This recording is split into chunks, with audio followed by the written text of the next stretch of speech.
Hello everybody, my name is Waffle Toast, and this is my review for the Transformers Blokees Dark of the Moon Bumblebee model kit. Now, I don't normally buy model kits, but when I saw Blokees was making a Dark of the Moon Bumblebee, I knew I immediately had to buy it for one very specific reason that I will get into later. But without further ado, let's move on to the review. Now, I want to start by taking a look at the accessories just because I want to get them out of the way. So for starters, you get this pretty cool display base with these fire pieces. I'm not sure why Blokees includes fire pieces with some of their kits, but they honestly look pretty cool, so there's no real room to complain about it. Now for the actual accessories that go on Bumblebee.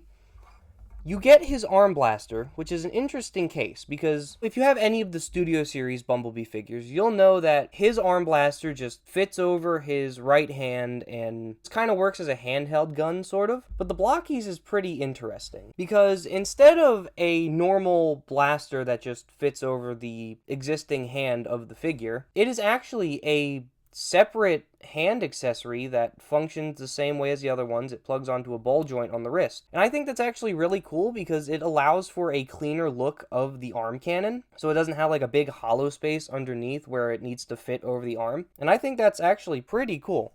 And then you do get swappable hands. You get a set of fists and a set of open hands, and those work with a simple ball joint system, and you can get some pretty cool looking poses out of it, some pretty decent looking poses out of them. Nothing too insane, but it is nice to have options. The next thing I want to go over is the swappable head, which is what you come to expect from a lot of Bumblebee figures now, which is his battle mask.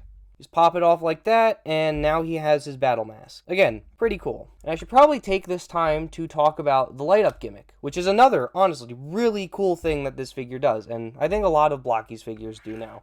The main core of the figure has a small LED light in it, nothing crazy. And you're supposed to shake it to, like, wake up the LED or something, but that doesn't work, so I have to, like, bash it on the table, and you can see the eyes lit up. I don't know how well it appears on camera. The eyes light up, and it's very cool.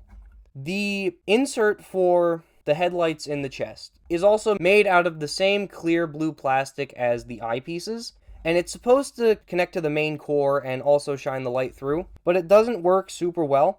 If you're in a pitch dark room and the figure's lights are turned on, you can tell that they're lighting up, but just doing this, it doesn't come across on camera. And even in the dark, it doesn't come across very well. You can just very slightly tell that they're on. And now for my favorite accessories with this entire kit. They are the shoulder rockets that he uses in the '07 movie. And they're simple. They just have a peg right here that will go into his shoulder like this. Now they are a massive pain to get on. Like, I am very much forcing it on. You can see it's leaving, like, indents in the skin of my thumb.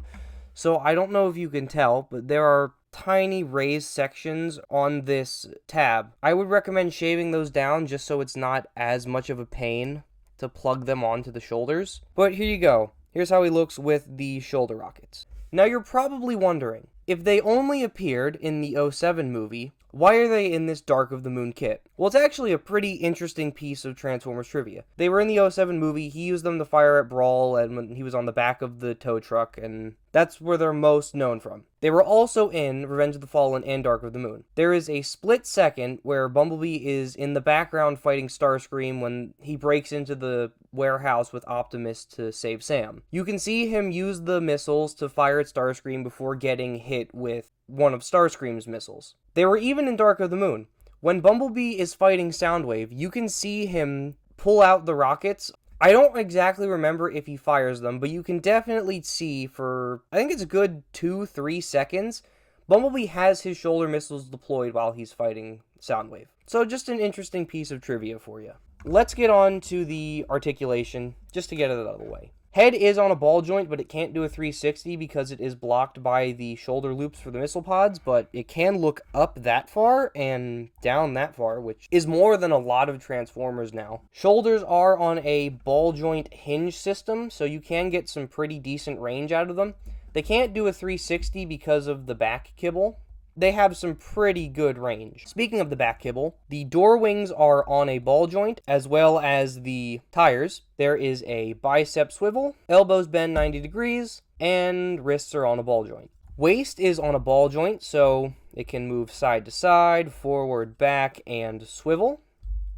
Legs are on a ball joint, so they can go forward that far, back that far. He can do the splits. This thigh piece is also on a ball joint. I'm not sure why. I think because it does impede articulation a bit, so you can move it out of the way if needed. He does have a thigh swivel. He has double jointed knees, so you can get really good range out of them. Ankles are on a ball joint, so they can go forward that far, back that far. Tilt is mediocre, but happy it's there.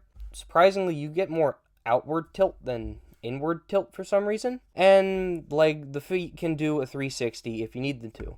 But now, I just want to take a quick moment to talk about the looks of the figure. It is very, very accurate to Bumblebee's appearance in Dark of the Moon. But that being said, there are a few things I don't like about it. Number one is the face. It uses the same dark gray plastic as the rest of the figure, and I kind of wish it was molded in the silver that comes on a separate sprue, just so it stands out a bit more. But that's just a minor nitpick. One of my major nitpicks is the elbows.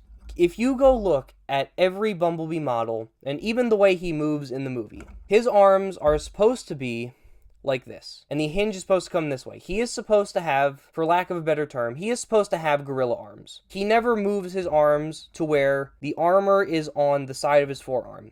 It's always on the bottom, and that's something a lot of Bumblebee figures never get right, and it honestly makes me a bit mad, because his elbows were like that all the way up till Age of Extinction. He didn't have normal elbows like this until the last night. And it's just one of those things that, it's not the biggest deal, but it really bugs me that it's not as accurate as it could be. My biggest complaint about the figure, honestly. Another small complaint is the color. I'm not sure how well it comes across on camera, but he is like an orangey yellow. It's more so the color of the Revenge of the Fallen Studio Series Bumblebee, which isn't a bad color. It's just, I usually prefer my Bumblebees a bit more yellow than orange. But again, small complaint in the large scheme of this figure. So now for the main reason why I got this. It is to be a replacement for my Studio Series Bumblebee. This Studio Series Bumblebee mold is not great. I know I glazed it a bit in my original review of this figure. Go watch that if you haven't. But it is not the best. It is chunky, the kibble is terrible, the articulation is not the greatest. It's just a pretty bad figure now. Comparing them, they are just about the same height. If you're in the market for a Bumblebee to go on your Studio Series shelf and you don't need it to transform, get the Blokees kit. It looks way better than this. But now for the actual size of the figure. He is just about 4.5 inches tall. For the people who do not live in America, that's about 11.5 centimeters tall.